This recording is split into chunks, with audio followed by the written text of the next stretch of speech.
Picture चालू करो बे। Army chief, हमारे वजीर आजम, हमारे वजीर खारजा, इन्हें मिलने के लिए जाना पड़ता है। हमारी पावर और कुव्वत सिर्फ इतनी है। और हिंदुस्तान की पावर ये बताना चाह रहा हूँ कि उनके फॉरेन मिनिस्टर को भी अपने मुल्क में बुला सकते हैं। इवन के दुनिया के बड़ी बड़ी कंट्रियों के जो है ना वजीर आजम, वो हिंदुस्तान आते हैं। वह क्या सीन है। जिस दिन ट्रंप वजीर आजम बने, जिस दिन सदर बने अमेरिका के, तो हिंदुस्तान के वजीर आजम ने कॉल की, या जिस तरह भी बात हुई, सबसे पहली कॉल हिंदुस्तान के वजीर आजम से बात हुई। ट्रंप की बात बता रहा हूँ। और हमारा वक्त पता क्या बताता है कि उन्होंने तो हमारा फोन भी नहीं उठा रहे, उनके साथ तो हमारा राब्ता भी नहीं हो पा रहा। अमेरिकन के साथ बात कर रहा हूँ सर, क्यों फोन नहीं उठा रहे या क्यों मामला, क्योंकि उन्हें पता है कि पाकिस्तान ने क्या मांगना है और पाकिस्तान ने क्या बात करनी है। मैंने तस्वीर देखी ओआईसी के इजलास के, दुनिया के तमाम मुस्लिम ममालिक के जितने भी सरबराह उधर आए हुए थे ना, तो पाकिस्तान यकीन करें ऐसे गुम हुआ था जैसे पाकिस्तान का एटम बम गुम हो गया है। जब दुनिया में लीडर्स मिलते हैं तो they meet for exchanging technology.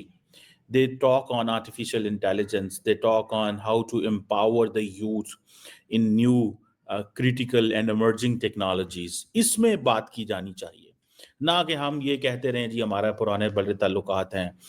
देखिए, आप लोगों को, आप मुल्कों को कब तक बेवकूफ़ बना सकते हैं। इंडिया बिल्कुल कंक्रीट लाइंस पे काम कर रहा है, जिन लाइंस पे हमने काम नहीं किया हुआ। अरे नालायको, तुम लोग का कुछ नहीं हो सकता है जीवन में। तुम लोग का जीवन का हालत ऐसे ही डगमगाया रहेगा कि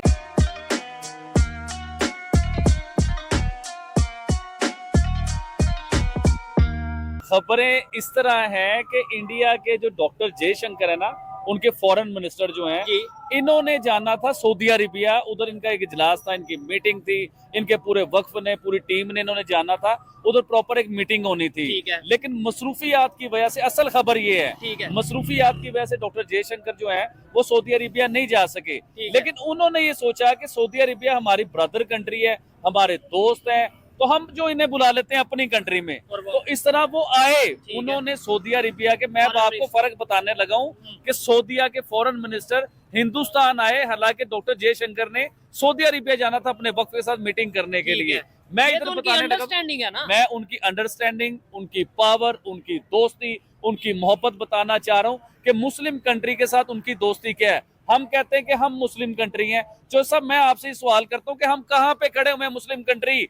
अब हिंदुस्तान को जिसे कहते हैं कि हिंदू कंट्री है, इधर तो हिंदू रहते हैं। सऊदी अरेबिया के साथ उनके तल्लुकात अच्छे होते हैं, ईरान के साथ उनके तल्लुकात अच्छे होते हैं, अफगानिस्तान के साथ उनके तल्लुकात अच्छे होते हैं, यूएई के साथ उनके तल्लुकात अच्छे होते हैं, इजिप्ट के साथ उनके अच्छे तल्लुकात होते हैं। इवन के इसमें से जो मैंने नाम लेना, कई कंट्री अपनी कंट्री का बेहतरीन award prime minister Narendra Modi को भी देते हैं। अब मुझे बताएं कि हम कहाँ खड़े हुए हैं और हिंदुस्तान कहाँ खड़ा हुआ है। हमारे आर्मी चीफ, जब ट्रंप का इलेक्शन हुआ था ना, ट्रंप जब इलेक्शन जीता था, उन्हीं दिनों की बात मैं आपको बताता हूँ कि हमारे army chief special Saudi Arabia Mohammed bin Salman से मिलने के लिए गए। ठीक है, मुझे ये बताएं कि हम मिलने से पहले, ट्रम्प के बनने से पहले गए थे सऊदी अरेबिया। इलेक्शन के दिन चल रहे थे, उन्हें क्लियर हो गया था कि ट्रम्प प्रेसिडेंट उन्हीं दिनों में थे। चले उन्हीं दिनों में आ जाते हैं। मैं सिर्फ बात ये करना चाह रहा था, मेरा मुद्दा ये था कि मैं कहना ये चाह रहा हूँ कि हमारे आर्मी चीफ, हमारे वजीर आजम,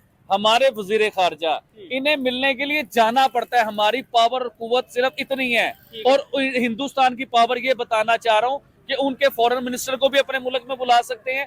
इवन के दुनिया के बड़ी बड़ी कंट्रियों के जो है ना वजीर आजम, वो हिंदुस्तान आते हैं। हम कहाँ खड़े हुए हैं, हम मुसलमान हैं। ठीक है, लेकिन ओआईसी का इजलास हुआ है, ओआईसी में हम एक इस्लामिक कंट्री, मैं ओआईसी के इजलास के बारे में भी आपको बताता हूँ। इस्लामिक कंट्री है, एटम बम कंट्री है हमारी, जिसने एटम बम बनाया हुआ है। और यकीन करें ओआईसी का जो इजलास जिसका आपने नाम लिया ना, जो ओआईसी का इजलास हुआ है, इसकी मैंने फेसबुक पे भी पिक्चर देखी थी, सारी वीडियो देखी थी कि क्या मामला था, किस तरह का इजलास हुआ।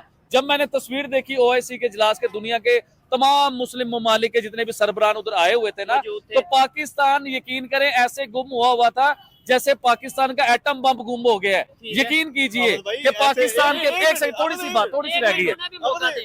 एक मिनट सिर्फ मुझे 5 मिनट दे। पाकिस्तान नुक्कड़ पे खड़ा हुआ था, एंड पे, सबसे एंड पे पाकिस्तान ने एटम बम बनाया था।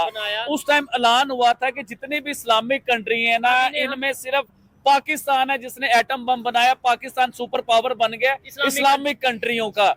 मैं पूछना चाह रहा हूँ ओआईसी के इजलास के बीच में उस सुपर पावर को आपने नुकर में रखा, ये हमारी इज्जत थी, ये हमारी वैल्यू थी। और मालदीव जैसी कंट्री फ्रंट पे खड़ी हुई है, सऊदीया के सलमान के साथ खड़ी हुई है यार, मालदीव जैसी कंट्री। मैं ये बात करना चाह रहा हूँ। बिल्कुल ठीक है, आप कह रहे हैं हमारे वजीर आजम को एक नुक्कर में तस्वीर देख रहा था, ठीक है, और मुझे भी अफसोस हुआ है सर। एक्चुअली देखिए बात ये है कि राब्ता किनका हुआ, हिंदुस्तान के जिस दिन ट्रंप वजीर-ए-आज़म बने, जिस दिन सदर बने अमेरिका के, तो हिंदुस्तान के वजीर-ए-आज़म ने कॉल की, या जिस तरह भी बात हुई, सबसे पहली कॉल हिंदुस्तान के वजीर-ए-आज़म से बात हुई, ट्रंप की बात बता रहा हूँ। और हमारा वक्त पता क्या बताता है कि उन्होंने तो हमारा फोन भी नहीं उठा रहे, उनके साथ तो हमारा राब्ता भी नहीं हो पा रहा। अमेरिकन के साथ बात कर रहा हूँ सर, क्यों फोन नहीं उठा रहे या क्यों मामला, क्योंकि उन्हें पता है कि पाकिस्तान ने क्या मांगना है और पाकिस्तान ने क्या बात करनी है, उन्हें भी पता है।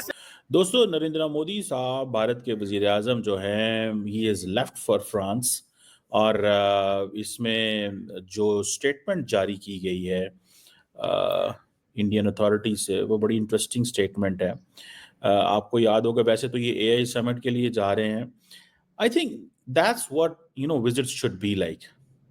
जब दुनिया में लीडर्स मिलते हैं तो they meet for exchanging technology.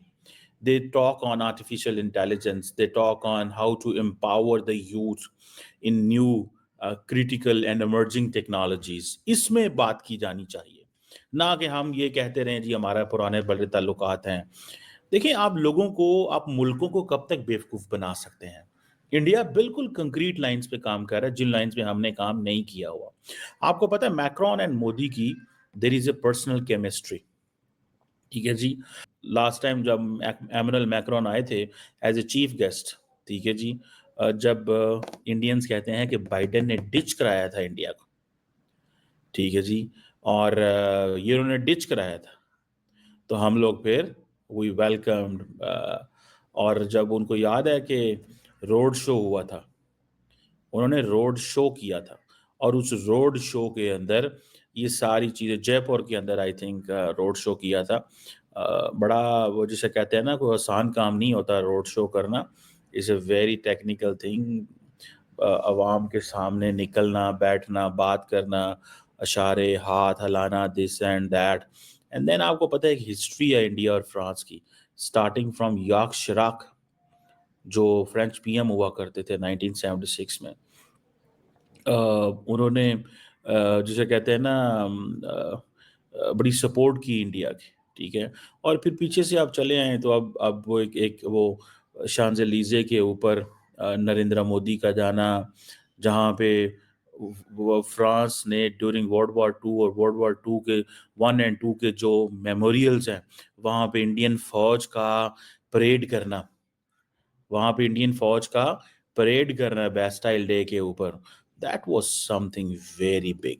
इसी के साथ आज की मजदूरी यहीं खत्म करते हैं। अगर तुम्हें वीडियो पसंद आई तो लाइक मारो यार, मुझे नहीं पता, मुझे 2 मिलियन लाइक्स चाहिए, कैसे ना कैसे करके मुझे चाहिए। इतना झिला मैं कभी नहीं होऊंगा अपनी पूरी जिंदगी में जितना इसमें झिलाऊं, मुझे चाहिए ही चाहिए। तो लाइक मारो, और अगर तुम लोग नए हो तो सब्सक्राइब करो, वो जो लाल वाला बटन है उस पर फूट फेंक के मारो या फिर मोमबत्ती, मुझे नहीं पता, बस क्लिक हो जाना चाहिए। अब मैं भी जा रहा हूं, मुझे पैसों के पीछे भागना है। बाय।